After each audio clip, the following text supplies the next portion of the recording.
I want to talk a little bit about linear attenuation and how we express it in CT, right? We express it kind of as a derived measure, a Hounsfield unit that we all become familiar with. Recall that the intensity of that X-ray beam decreases exponentially as it passes through matter.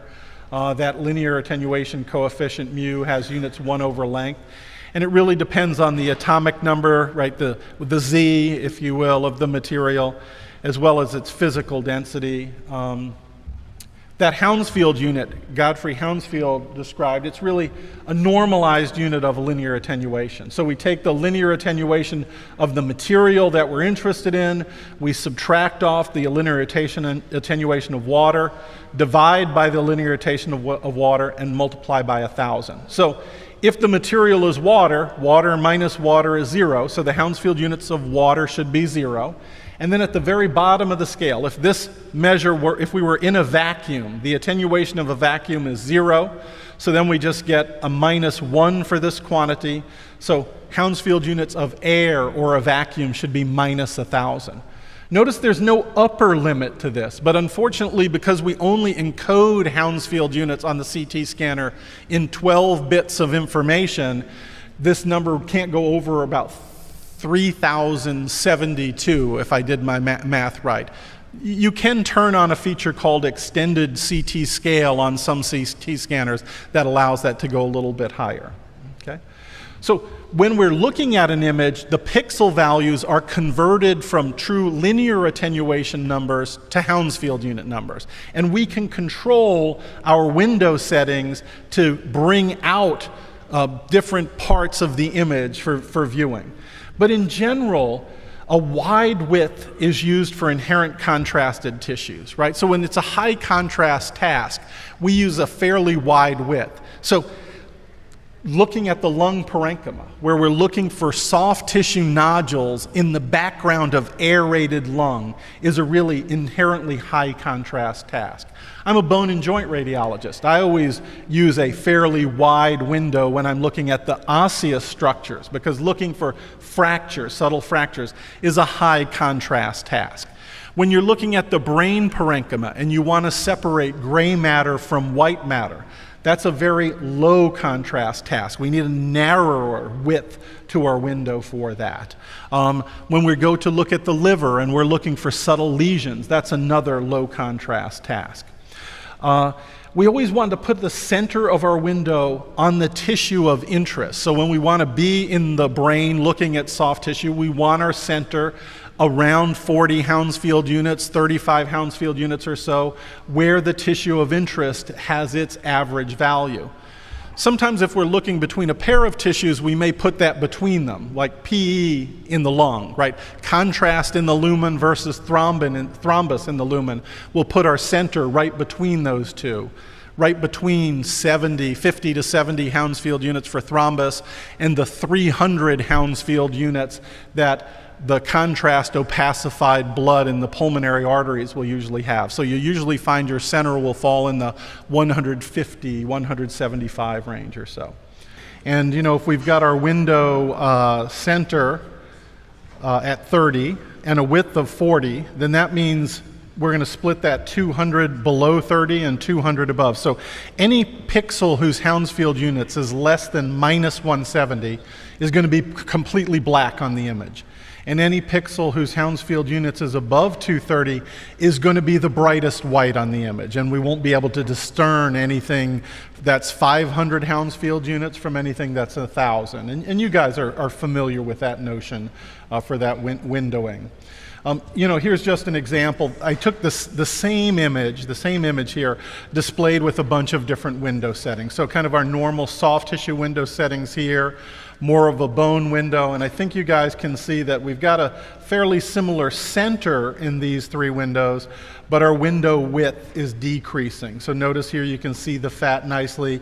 Now most of the fat is completely black, and now notice even the more dense structures. This is almost very close to just being purely black and white. And it won't surprise you what those window values, center values are there. We talked a little bit about spatial resolution and how we can use these line pair phantoms, right? How close can the lines get together before you can distinguish them? And we use line pair phantoms in CT as well. I just wanted to remind all of you that in CT, resolution, it turns out, drops as you get further away from the center of rotation. So we always make radial line pairs because it's fairest to compare things an equidistance from the center of rotation here. And notice that as the line pairs get closer and closer together, it is hard to distinguish them as actually being separate entities. Of course, this isn't dependent just upon the properties of the CT scanner, it's also dependent upon the properties of the reconstruction algorithm that we use in CT. And you guys are familiar with that spatial resolution notation, that MTF curve we talked about doing. In CT, right, focal spot is an important component, the size of our detectors, the number of projections that we took, of course the reconstructed slice thickness, and then also remember that filter that we used to do that. And here's an example of that. Here's a very subtle spinous process fracture we see on the high resolution bone kernel reconstruction here. Side by side, I'm going to show that bone kernel reconstruction with a lower resolution, better noise property, soft tissue kernel reconstruction, and that fracture is so subtle on that one that I don't know that you even would find it there. Again, notice the more speckling appearance here, the little bit higher noise, the trade-off for that resolution. Of course, the pixel size and the display field of view. Once we've acquired our data, depending upon how big we make our matrix and what size field of view we apply that to determine. So here's a 50 centimeter field of view, and notice you really can't make out these line pairs anymore, bringing that all the way down to a 25 centimeter field of view, and now you can see them very nicely. And again, I think most of you can see that the trade-off here is the data is set as a little bit noisier here on that 25 centimeter field of view. We've talked there a little bit about the in-plane resolution, right? The matrix size really determines the resolution in the plane of reconstruction. Remember that as our pitch increases, we're getting a little bit more of that blurring, if you will. You know, that's blurring due to motion. The patient is moving while we're scanning, and the more they're moving, the more blurring we get in that Z direction. So going from an object which maybe had a very striking rectangular profile to it, at a pitch of 1 that would get broadened out a little bit, and at a pitch of 2 that would get broadened out a bit more. And these things are most noticeable like at ribs, where structures are crossing through obliquely the reconstructed plane. You can see a little bit of the blurring there. When we talk about patient motion, it also has quite a bit an effect on resolution. So, you know, sometimes if we can get the patient to hold their breath or make sure that they hold still, it certainly benefits us in terms of our spatial resolution. CT has very good contrast resolution, right? We can see those renal stones that may be barely perceptible to sometimes not perceptible at all on their conventional plain film imaging. We've talked about the noise properties already, but I just wanted to show the phantom that has these different size and different contrast, little spheres within it. Again, showing the important interplay between spatial resolution, contrast resolution, and noise in determining how conspicuous a lesion is.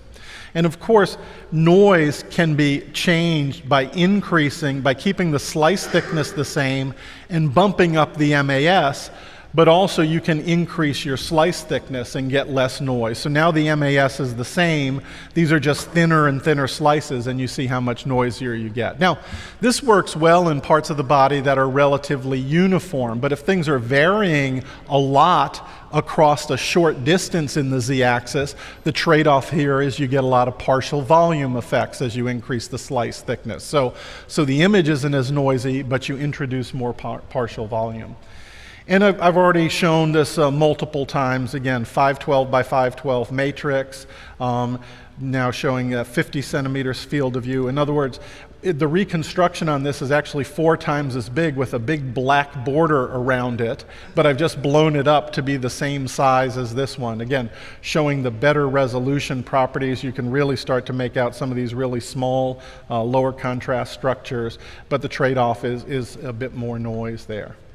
Here is that same phantom just showing the application of a different reconstruction filter, and this was done on a Siemens scanner, so it's using the Siemens notation for the filters, the B20 being their smoothing filter, B40 kind of in the middle, the B60 their sharp that would be used for, say, lung or for bone.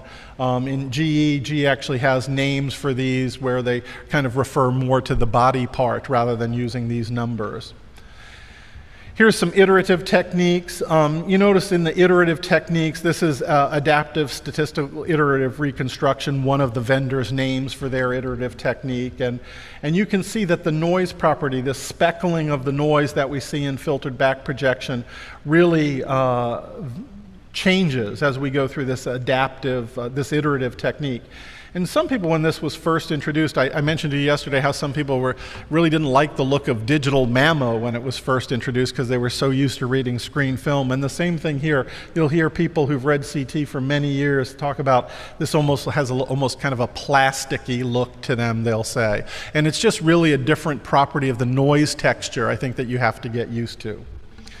We certainly see a lot of artifacts, and one of my pet peeves as a guy who likes a little bit of medical imaging artifacts is I hear every artifact in an image called beam hardening, and I just want to say a little bit about what beam hardening really is and kind of what it isn't, so maybe we can be a little bit more judicious in identifying that. Beam hardening, we talked about the fact that the further through some material the X-ray beam goes, the higher its mean energy goes. The number of X-rays decreases, right? The quantity of the X-ray beam goes down, but its quality goes up. And so that means the next thickness of that same exact type of tissue is more easily penetrated by that X-ray beam that's remaining there.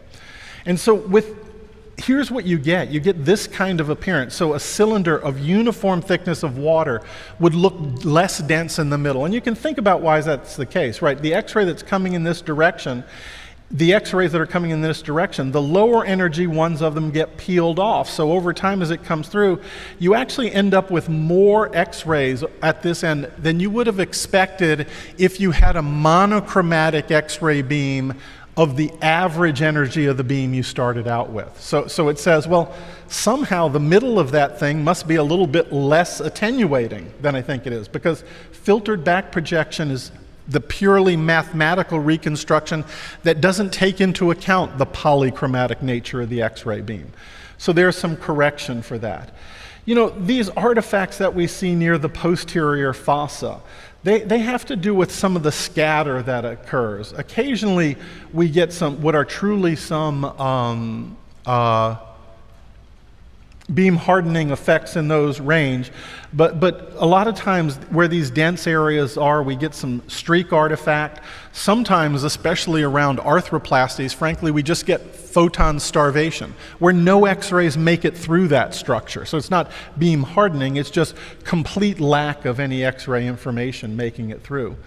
And another artifact, Jim mentioned it when he talked about MR, it happens in CT as well. Around these sharp edges, that filtered back projection reconstruction method has inherent to it some of the properties of the Fourier transform, where we're using kind of wave-like constructs to do some reconstruction. And we get that same Gibbs phenomenon, that same ringing kind of artifact, streaking artifact at the sharp corners of objects. Of course, there aren't too many of these sharp corners in the human anatomy, but there are times when we see them, again, around arthroplasties and certain osseous structures in the body. And we can't leave out those motion artifacts, right? Motion creates a tremendous amount of artifact in our images. As a matter of fact, the other thing I always mention is, make sure you can keep the patient as still as you can, and make sure you get the patient position the best way that you can for the study. I showed you that wrist CT with the wrist completely out front along the scanner versus angled, and how much difference that made in the quality of the images.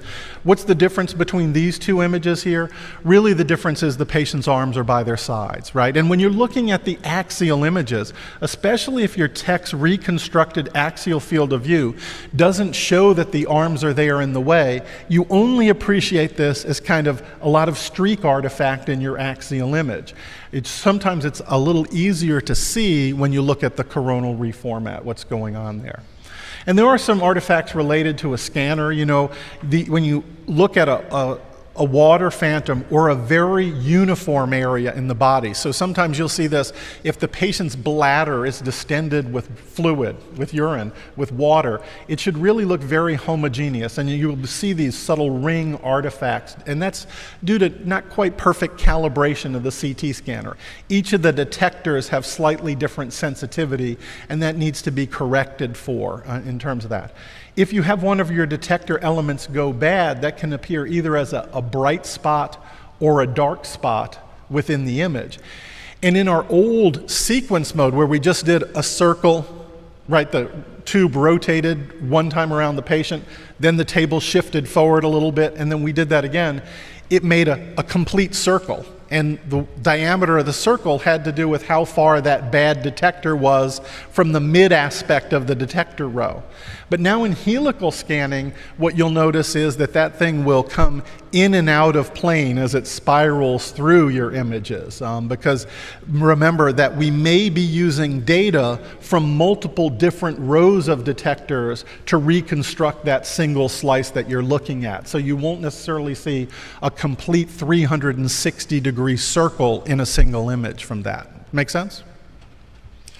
We've already talked about some of the reconstruction artifacts, how if you don't make your slices thin enough, perhaps give them a little bit of overlap, you get this bad stair-step reconstruction artifact. So just to go through some of those. I want to talk some about CT dose, and we've just finished talking a little bit about how we measure dose, but there's some things about that that are unique to CT. And so I'm going to go through a little bit of justification here. There's some slides in your handout that are the slides that were in my previous talk. I'm probably going to skip through those to save us a little bit of time, right? So why all the talk? Well, there's so much press, and I think we've done a good job responding to that, but about 5-10 years ago, I mean, it was just through the press how much deleterious effects we were having from CT scanning.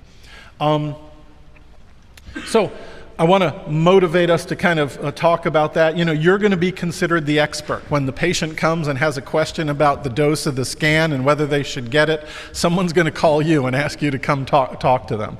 Remember that CT is that largest contributor, and there's many factors that are in our control to help minimize that. And certainly, I always emphasize that patient. Look, we really designed this protocol to keep that dose as low as we can reasonably achieve and still get good diagnostic quality images. And for most, I mean, if someone in you tells you, I'm concerned this patient has appendicitis, right, the benefits of scanning far outweigh the risks in that situation. Okay. So discussion with patients, maybe education of some of your non-radiologic colleagues in terms of looking at new equipment, and maybe you're the one who's tasked with designing new protocols. There are all sorts of situations in which you really are going to have to know some of this information. I love this article, although it's getting a bit dated now. It's back in 2005, and medical X-rays added to the government's carcinogen list. Okay, well, we knew medical X-rays were potential. We knew X-rays and gamma rays were potential carcinogens way before 2005. So, finally catching up in terms of doing that. The bigger question is, how big a risk do they pose at diagnostic levels? And that we still don't have a great answer to. I think this just emphasizes the point that we talked about. Whether you like it or not, people are going to view you as the expert, and by virtue of your training in physics are going to be the gatekeepers in regard to that technology. So there was a little research study that was done, and they asked people this question, okay? And who'd they ask it to? They asked it to patients in the ED, they asked it to ED physicians, and they asked it to radiologists, okay? So for an average CT, right, CT of the abdomen, where does the radiation dose fall compared to a 2-view chest x-ray? Is it less than a chest x-ray, or is it greater than 500 chest x-rays with various selections in between? So here we are. Here are patients, right? There were 19 of the 67 patients who thought CT was less, right? There were 43 who thought it was in the range of 1 to 10 2-view chest x-ray studies, right? And very few, 0, right? Very few thought it was the actual number or the number that was a bit too high.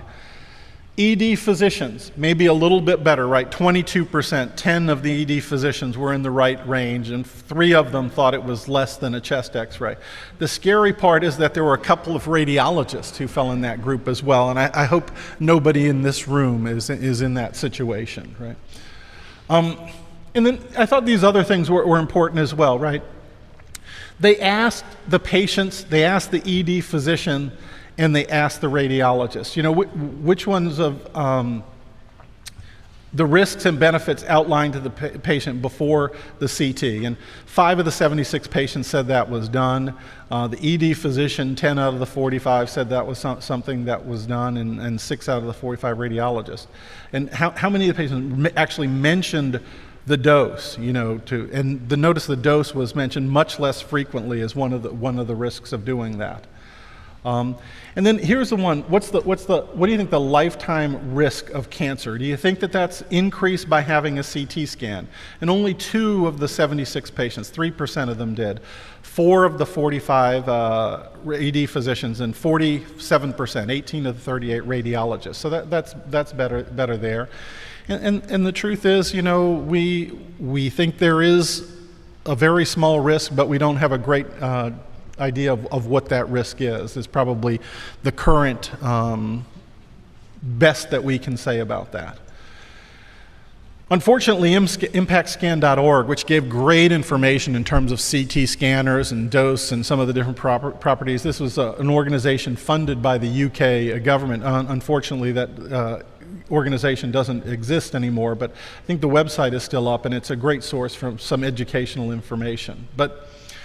So how about when you're the expert in terms of protocol design and selection? There are some other sources other than that website, and I'll just remind you of a couple of them. Remember, we're going to look at specific adult versus pediatric studies, and we've talked about the fact that how small patients receive a much higher dose of radiation, and really how important that is in CT and why that is the case in CT. We're going to certainly minimize number of phases, region of coverage, perhaps select other modalities, MR or ultrasound rather than CT. There are a number of websites out there where people try to keep lists of kind of up-to-date protocols with current scan technology. This is one of them. Elliot Fishman does not pay me to bring this one up. Like I said, there are a number of them out there. But if you're ever at a place and you've got a new scanner, or you've got a new vendor for a scanner, and you want a good starting point, this is certainly a nice source for doing that.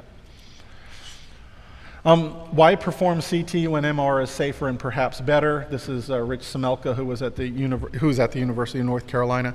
And I would say, you know, why? Well, because I think sometimes CT is the best study. It's not always, but sometimes CT is the best study to answer the clinical question. We mentioned the fact that how big a contributor CT is to total radiation dose in the country, so I don't think I need to go over that again. We've talked about, I showed this before, and I just wanted to say, right, if you look at CT numbers, look at that abdomen pelvis CT in the order of 10 millisieverts or so, notice how much higher that is really than one chest x-ray, right? That hundreds of times higher there. And by the way, we've done a good job. Notice these are the numbers from back in 2001. We've done a good job bringing some of these numbers down in the chest, abdomen, and pelvis, getting them more in line with almost close to half the values that they were back at that time. So what about these deleterious effects, right? Remember I told you if you assume that linear no threshold model and you assume that that's right, and remember we're assuming it because we want to be overly conservative, not because we actually believe it's the most accurate description. The truth is we don't know what the most accurate description is, so let's be overly conservative. Well, but if you take that overly conservative estimate and you multiply it by the total number of people getting scans, you now start to generate these alarming numbers, like 1,500 children are going to die in the future because of these CT scans that are going on. And it's really unfortunate that occurs. But it certainly is true that the deleterious effects of radiation are greater the younger an individual is, right? They're more radiation sensitive, and also they have a greater time to live post that radiation exposure. So the risk per unit dose tends to be higher in those age groups. And there are some slight differences in men and women, and most of them really have to do with breast sensitivity, tissue sensitivity between those two groups. Here's one on dental x-rays. Just a grid showing how much we love to scan in the US, right? How much of our attributable risk is due to how much we love to image things. And we're not the worst in the world, right? Japan seems to like imaging even more than we do. The other thing I want to mention before I finish up is, I don't want to suggest that the only deleterious effect that may occur is the induction of cancer. There's some evidence out, that radiation to the developing brain in kids potentially has some deleterious effect as well. And we want to keep those kind of things in mind as we scan. That's really hard to quantify. I mean, if you think about the studies you would need to do, right? I mean, you really want to control for kids who are having a CT scan with similar kids. So if you look at people who didn't have a head CT, what's the appropriate matched person to someone who was getting a head CT to look at differences in cognitive development over time. But there are some studies that show that there is some effect. And if people go to the FDA webpage, the FDA is going to say a CT examination with an effective dose of 10 millisieverts may be associated with an increase in the possibility of fatal cancer of approximately 1 chance in 2,000. Now, I don't have a huge issue with that statement, but let me emphasize a few words, right, as I say it. May be associated with, right, in approximately 1 chance in 2,000. And yet when your patient reads that sentence, that's not what they read, right? They read a CT scan has a 1 in 2,000 risk of giving me a cancer, right? That's how they read it. And so that puts us where we are. Well, I hope just going through some of those things provided a little bit of motivation for talking about dose. There's ongoing controversy regarding the magnitude of risk presented by diagnostic dose of radiation. There's almost no controversy regarding the notion that the risk of diagnostic doses of radiation is real and inversely related to age. It may be exceedingly small, but most people feel that's true. There's not a whole lot of people out there arguing for hormesis, right, to say that the lower doses of radiation are actually beneficial, although you can find a few. So in general, right, we're just going to try to keep our doses as low as reasonably achievable to get us the quality study that we need. Well, here's where I'm going to skip a few slides rather than go through some of that dose stuff again. Remember, we talked a little bit about exposure and air kerma and what that was, and absorbed dose. Remember, that was going to be the thing we're really going to use to look at deterministic effects of our radiation exposure, and then effective dose, that was going to be the thing to look at the population risk for stochastic processes. But when you look at the CT scanner, you see something looks like this. And this is from a routine head CT. This is a routine head CT done in sequence mode, not spiral mode. So this has a CTDIW, not a CTDI volume associated with it. And I'm going to describe for you what the difference between those are. And we've got the DLP, the dose length product here, which is just this quantity multiplied by the length of the scan, okay? But let's talk about how we get this quantity, this CT dose index weighted, which is going to be kind of our CT equivalent of that absorbed dose number that we were looking at. Well, the first thing I want you to realize is that the dose gradient in CT is very different than it is in plain film imaging, right? When we take an X-ray of someone, we've talked about the fact that the majority of the dose is deposited at the skin surface or just below the level of the skin surface. And the dose that gets deposited in the tissues decreases as you go deeper and deeper. The problem in CT is you rotate the tube completely around the patient. So, this dose that was deposited superficially here also gets deposited here when the tube is in this position. And it adds to the dose to this small amount of dose that was there. So you get this dose profile that's like concentric rings, if you will, of dose, where the highest dose is at the periphery of the object and the decreasing dose gets down towards the center. Now I want you to think about in your mind, what if we use the same exact settings on the X-ray tube, the same KV, the same MA, but this object were now smaller? Well, let's just think about the X-ray tube in one position, right? We get that same entrance skin dose here, but since the object isn't as thick at the deep end of the surface, let's say the object ends here, we now have that much dose being deposited at the deep end of the object, right? And now we rotate that tube around. Does everyone see that a smaller object ends up with much higher dose in CT if we keep the parameters the same, okay? Because of this phenomenon that we just talked about, that you get this concentric ring deposition as we go through. So when we want to know how much dose is deposited in a single slice of a CT image, we really need to measure the dose at the periphery and the dose at the center, or we could, if we wanted to, even measure it somewhere in between. But that's what's done. We measure it at the periphery and we measure it at the center to get a rough idea of what the dose is for that. So here's our patient. Here we're now, just assume we're in kind of that sequence mode where we're just going to rotate 360 degrees while the table sits perfectly still. Well, remember the beam has a certain width to it, right, as it opens up. It's not a true pinpoint source there. And we're also going to get a little bit of scatter.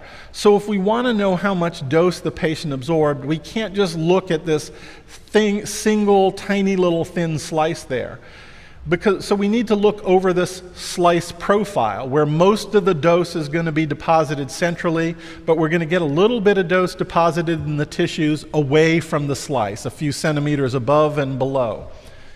And that's where this comes in. This is the CTDI 100. We actually add up the dose, or take the integral 5 centimeters above and below. I actually would prefer they would write this as 50 millimeters above and below, and then you'd understand why this was a CTDI 100, right? We're going to integrate 50 millimeters above and below, whatever the amount of the profile is in that single slice. So in a sense, we're integrating the area under that dose curve. Well, remember, for any given slice, the dose is going to be higher at the periphery than it is at the center. So how do we go about doing this?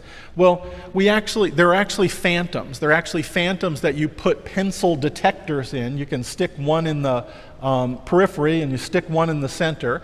They're made out of a lucite type material that's sort of tissue equivalent, and you pop them in the scanner and you set a certain KV and an MA and a pitch, and you make the measurements of that there. So that's how those get estimated. And that brings us to a good point, right? There's a body phantom that's 32 centimeters in diameter, and there's a head phantom that's 16 centimeters in diameter. And those CTDI numbers are calculated using those two phantoms. So the first thing that we have to dispose ourselves of is the notion that the CTDI-W, or the CTDI volume, has anything to do with the dose the patient is receiving. It's the dose that the phantom would be receiving if we had put those parameters on the X-ray tube, okay? And for the body studies, we use the 32 centimeter phantom, and for the head studies, we use the 16 centimeter phantom. So Those measurements have to do with output of the the CT scanner.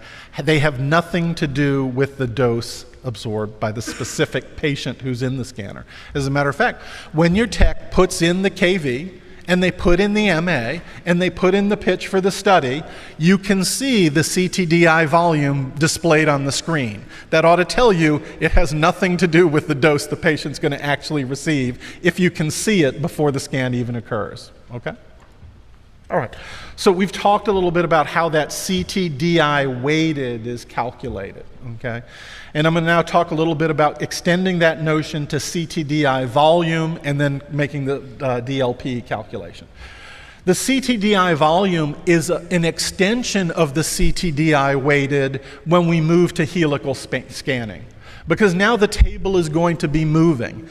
And remember, if the pitch is 1, then that's very similar to, then the table movement is exactly the width of the detector, right? The width of the beam of the X-ray beam, if you will. And so in that case, this pitch factor is 1. We multiply the CTDI volume by 1, the CTDI weighted by 1, and that gives us the CTDI volume. They're basically the same when pitch is 1. If pitch is less than 1, multiply by, I meant to say divide by. If pitch is less than 1, let's say 0.8, we now divide this number by 0.8 here, and so the CTDI volume is greater than the CTDI weighted.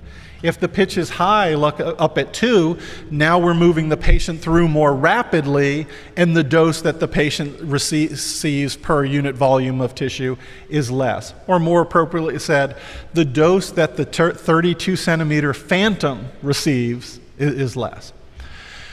Now, I've told you that these don't actually apply to the specific patient's dose that's on the scanner, but that doesn't mean they're not useful, right? Let's say someone's proposing 2 new protocols for us to use for a particular study.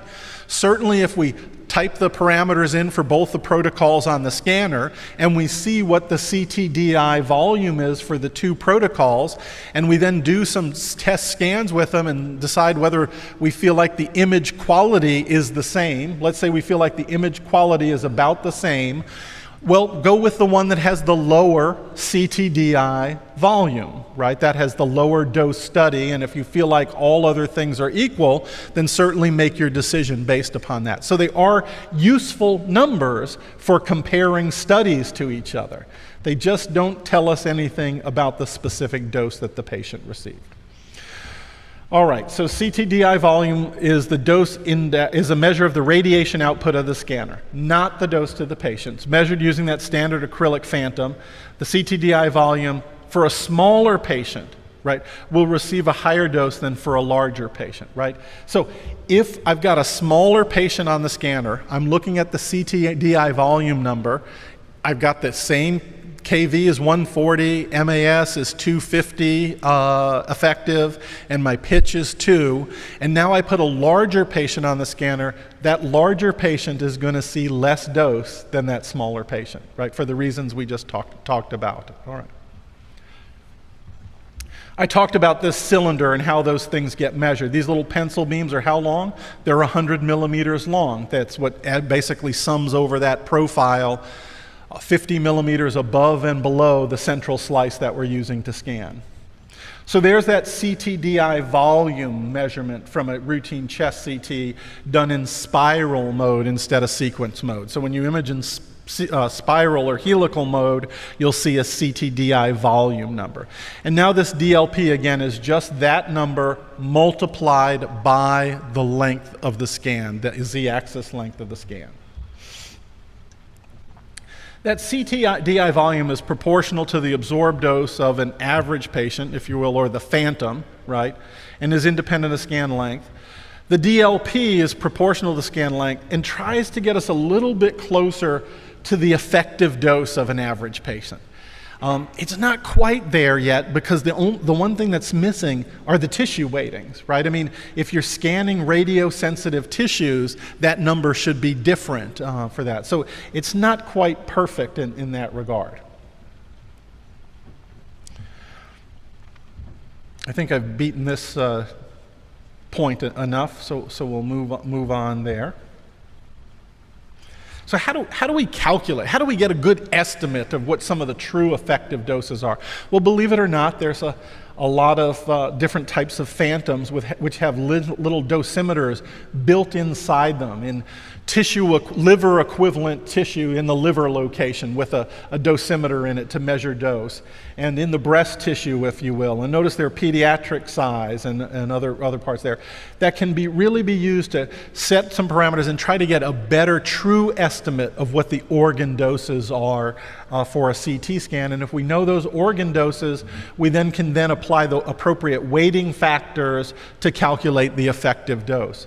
Another way to do that is there's some mathematical phantoms where you have kind of this, lung tissue that's got a mathematical description to it, and heart, and the GI tract, and the gonads, and everything. And it mathematically simulates what a scan would be like and what the doses would be there. And it'll give you some output like this that'll show you what the effective dose for a particular study would be.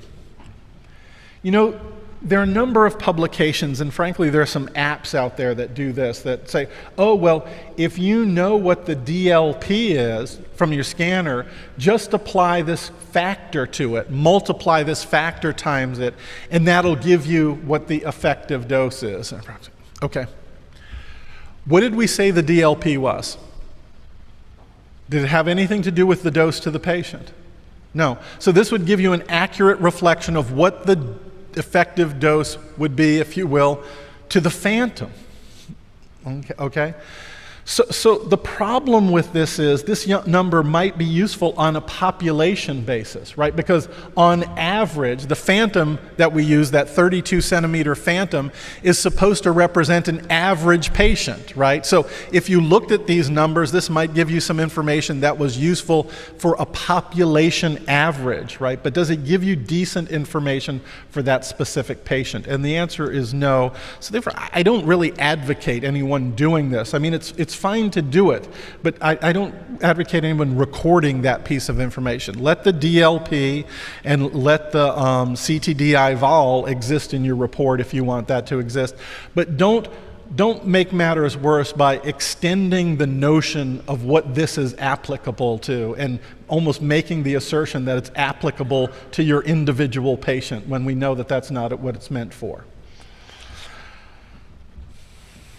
Right, we've already talked about it's this derived measure that attempts to quantify the stochastic risk to a population and not to a particular individual. And there are many assumptions about how that's even calculated, and which makes it even more problematic to applying it to an individual. I mean, here's another one where you now take these K factors, depending on the body part of the CT, and you multiply it by the K factor times the DLP for the study based on the body region and the age. And you and I know that, 5-year-olds vary tremendously in terms of their size. So is this age even the appropriate way to go about this? So bringing up what I just talked about, one thing that does try to help correct that a little bit more is something called size-specific dose information, where we're now going to take that CTDI volume, or the DLP if you want, and we're going to correct for the true size of the patient. In essence, what it's trying to say, what would the dose have been if we'd been measured using a phantom that had the patient's dimensions instead of that standard 32 centimeter size. And so basically, to get the size-specific dose estimate, we take that CTDI volume and we multiply it by an appropriate correction factor.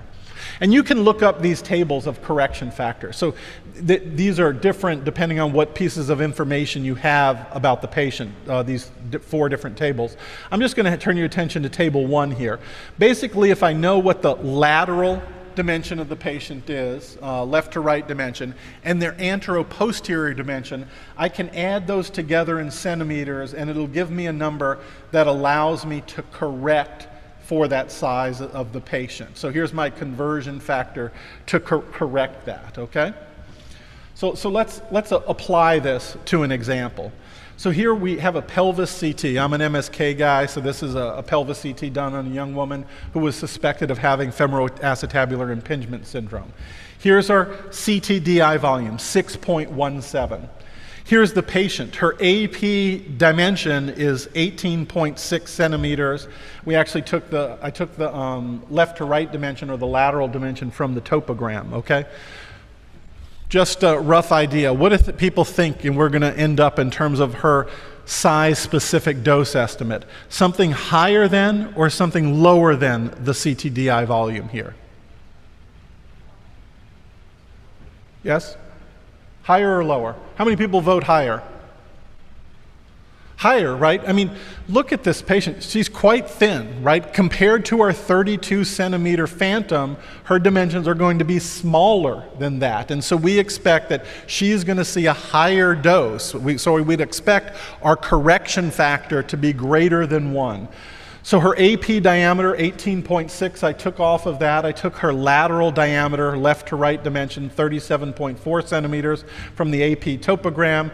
You add those together, you get 56. You come down to 56 on that table 1A, and you get a correction factor of 1.35. So we need to take her CTDI volume, multiply it by 1.35, and we get a correction to 8.13 milligrays there. Okay, so about 35% higher, right, than we would have anticipated by just reading the DLP off of the scanner. So that's one way to start to try to correct some of those numbers to better represent what's going on with the actual patient rather than what's going on with some generic phantom. CTDI and all its volumes are measures of absorbed dose specific to CT, right?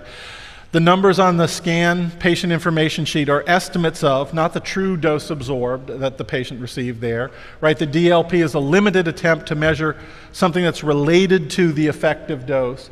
The true effective dose is extremely difficult to measure in all but the kind of simplest examples.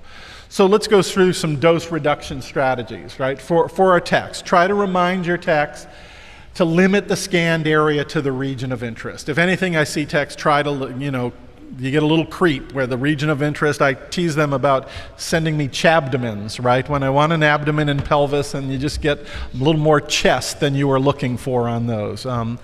KV, MA, collimation, those things should be set by the protocol. And so now sometimes, right, we're setting an effective MAS. In other words, we're asking for a specific noise level in the image. And sometimes now we're even letting the scanner decide what's the most appropriate KV based on the topogram information. We're going to increase pitch if possible. We're going to shield superficial organs, but in CT we tend not to want to shield things if they're outside of the direct area that's going to be scanned, right? Because remember, most of their dose is going to be from scatter in the patient, and you're not going to affect that by putting a shield exterior to them. So we really want to be careful with shielding in CT. And we want to use individualized imaging protocols when we're working with children. And on that CT is us, or if you go to some of the other sites that are out there, they will give you dedicated pediatric protocols for that purpose. I think we've already made this point, why it is that small patients, pediatric patients, receive much greater doses given a fixed set of parameters. And this is a nice phantom experiment that shows that. At a given KV, change the phantom, make the phantom diameter smaller, and you really see a marked increase in the dose received there. For us, we really want to make sure that studies are justified, and we'll talk to the referring clinicians if we don't feel that's the case, and try to be helpful in making them make a decision, a better alternative, those kind of things when that's the case. We'd really like for CTs to be generated by qualified medical personnel. I mean, I know in some areas there is problems with basically a triage person ordering studies, sometimes advanced imaging. In certain states, there are actually laws that say that, advanced imaging studies like CT have to be ordered after a physician has seen the patient, but that's not universally true. Ideally, we'd really like the physician to have evaluated them, weighed the benefit versus the risk beforehand. You try to educate your non-radiology physicians in terms of some of the guidelines for doing that. Of course, we've talked about, are there some alternative studies out there that are equally suited to answering the question? We've talked about the importance of selecting appropriate protocols, minimizing phases of contrast enhancement. I think we used to err on, additional phases of contrast enhancement. We've really tried to narrow that down over the last few years to help bring that dose down. And we don't want to repeat studies without a clear clinical indication. And I think something else we're reluctant to do is, if the question is just to check an area, a focal area, do we really need to do an entire abdomen and pelvis all over again when we really are focusing on a particular area of pathology? And this just emphasizes the point of selecting that appropriate protocol, right? Here's a lung screening examination with a DLP of around 93. Here's a routine chest CT, DLP around 251. And here's a PE protocol chest CT, the DLP is about twice that, not quite twice that, at about 419, right? So, when that person says, well, yeah, I'm really not sure of, would you just do the PE protocol, kind of thing, because you'll see the lung parenchyma there as well or whatever. Realize we really want to try and do a better job tailoring our protocols to the specific clinical question. Certainly we love to have some old studies, right? That always helps us in terms of, I think I've mentioned this multiple times, be vigilant in regard to the justification of imaging studies, and especially in children, pregnant women, chest CT studies in young women because of the increased sensitivity of the breast tissue. Be aware of the quality of studies you are reading. Take a look at those CTDI volume numbers and those DLP numbers, and take a look at the quality of the imaging that you're getting. Can you afford to bump that down a little bit? If you went to 100 kV as a routine for most of your studies, would that image quality still be sufficient for you? Be critical in terms of your protocols, I guess is what I'm saying. And help provide feedback to your technologists as well. We actually, for MSK, we have the technologists, they've got a little sheet that's next to them that uses the ACR's dose index registry, and it lists for them the 25th percentile and the 75th percentile for dose on CT of different joints, MSK body parts. And we ask the techs to call us if when they set up for a particular study, their CTDI falls outside of that range, either below because we're concerned we'll get a really noisy study, or above because we're concerned, do we really need to give that much dose to the patient for the study? For the radiologist, can we move to some more advanced concepts such as size-specific dose estimation to help us tailor some of our protocols for particular patients? This is under future advances, and frankly, I should have moved it out to the general area, right? Automatic exposure control in CT is really an evolving process. Right now, the current is modulated. The voltage is not modulated necessarily during the scan, but I'm sure that's going to come as well. So from the topogram, we know that the lungs are less dense than when we get into the upper part of the abdomen, so we don't need to use as much of an MAS. When we're in the anteroposterior projection, we don't need to use as much MAS as when we're on the tubes on the lateral side of the patient, and so we can modulate that current as we're rotating across the patient. Now we can even do more sophisticated things. There are scanners out there that'll decrease the X-ray tube output anteriorly when they're doing chest imaging in a woman, so therefore decreasing the radiation dose to the breast while that's being done. So some really nice sophisticated things in terms of doing that. Beautiful pictures come at the price of higher radiation dose. And so, in CT and NR and computed in digital radiography, there's no penalty for overexposing the patient. In the old film days, if you overexposed the patient, the film wasn't readable anymore. So there was a penalty. You had to stay in the sweet spot there, and we've lost that. What level of quality is really necessary for an accurate diagnosis? And this is one of my former colleagues, Bruce Whiting, where he looked at CTs with kind of simulated levels of noise. So our current protocol at the time, the image that would be created with a 50% dose reduction, 75, 87.5, 96%, 99. And you know, really, where do we need to be? Do we need to be operating at this level? Can we afford that dose reduction? And perhaps that's task dependent. You know, if you're looking for subtle, low contrast liver lesions, right, you really can't afford much in the background of noise. Your lesion conspicuity is going to decrease in the setting of noise if the object you're looking for is small or if it's low contrast, right? If you're pushing the limits of your resolution or your contrast.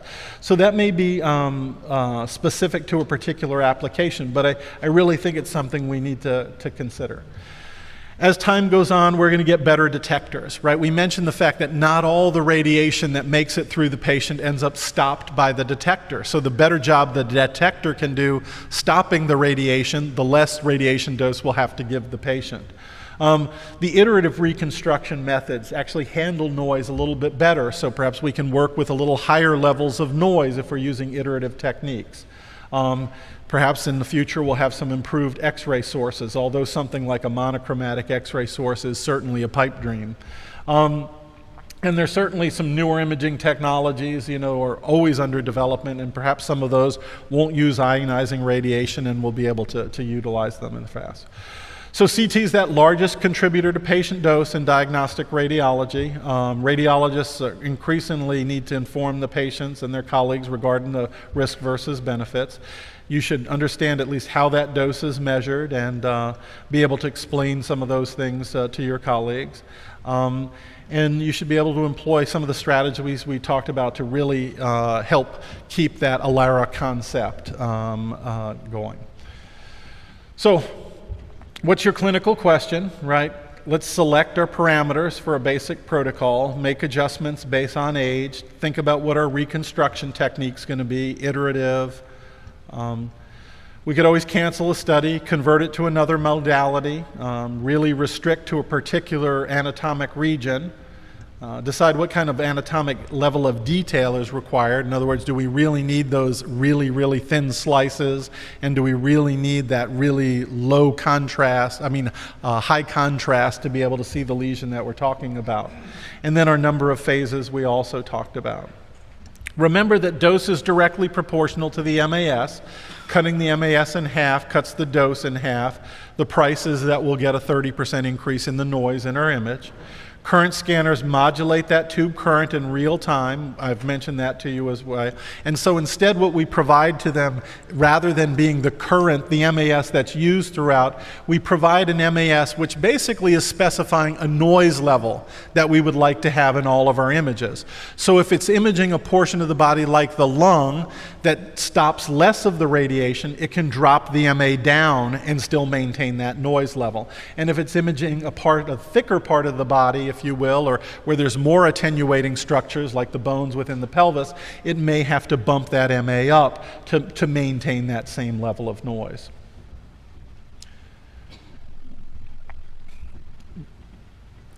Basically, it does some of those things using the scout image to determine that dose. Too low results in some quantum model, and we'll see that sometimes using a reference AMS, especially on really large patients. And another time when you might see it is realize that change can't happen instantaneously. And so on some of the scanners, as you go from the bases of the lungs and start to get into the liver, you'll notice that the dose may not quite have bumped, the MA may not quite have bumped up yet on those first couple of slices, and those will be a little bit noisier than the liver as you go through the rest of it. Remember that in regard to KV, that dose is proportional to the KV to the nth power, where that power is somewhere in the 2 to 3 range. Some people say about 2.6 or so. So reducing KV by a third from 120 to 80 cuts the dose by more than 1/2. So that's a tremendous savings there. The newest generation of scanners can select the tube voltage based on the topogram. This is a correction. In your thing I said can change it in real time. And some people misinterpret that as thinking that the voltage was changing while the scan was being done. And what I meant to imply by that was that the voltage can be changed at the time the scan is being done. In other words, based on the topogram kind of information. Remember that tissue contrast is improved at lower kV, but the price is some greater noise. And frankly, that's a little bit less of an issue to us in CT than it is in plain film imaging, because we have so much better contrast resolution because of the tomographic technique, right? We've gotten rid of the overlapping structures, so we can see some of those things better anyway. Many centers are now using 30 kV routinely in patients who have body mass indexes lower than 30. So it drops the dose by over 33%. Remember, we want to, especially if we've got CTA studies where there's contrast on board, we'd still like to keep the effective kV high enough that the average KEV of our X-ray beam is above the K-edge of iodine, right above 33 KEV. Pitch we've talked about, right? Pitch, the changes in pitch are changed dose proportionally. So if you, inversely, right? If we go from a pitch of 1 to a pitch of 2, we're going to cut the dose in half. If we go from a pitch of 1 down to a pitch of half, we're going to double the dose. Higher pitch can result in some unwanted artifacts, but so long as we keep that pitch lower than 2, those really usually aren't very noticeable to us.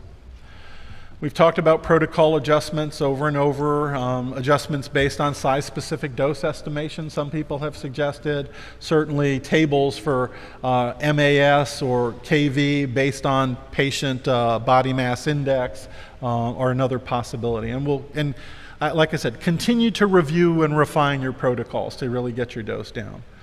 I mentioned iterative reconstruction. Some people have estimated that they may be able to reduce dose 40% and have the same noise level in an iterative reconstructed image compared to the old filtered back projection.